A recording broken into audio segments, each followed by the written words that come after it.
रे जागरे टिस्टिए पनकिए okay काट दो pass में जान दो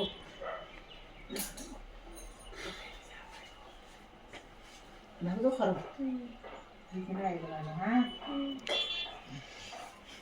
Joan सही चाल है जे नॉन नाइट है जे जोर जोर खाई जे दूध जो पनीर जे जाना गरमोनो पारो तय तो तुरे जागती भी हमें जे शिल्पी भी खाए अच्छा हमारे जे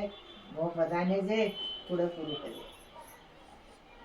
क्यों यार मत दे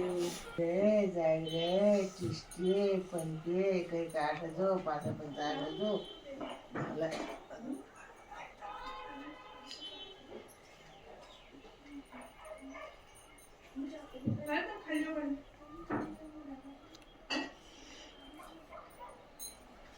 जोर जो खाई जे दूध जो पनीर जे धरती बराबर चाको है जे आसमान बराबर नीचे जे चाय चाले जे नौ नाइटे जे शिल्पी में खाए जाती हुआ आगे जे जहाँ लग गाँव में पारो तह तले पूरे गाँव प्रधान है जे पूरा पुरुष है जे अज्जा हमारे जे भगवान की लंबी उम्र आनंद आइले हमको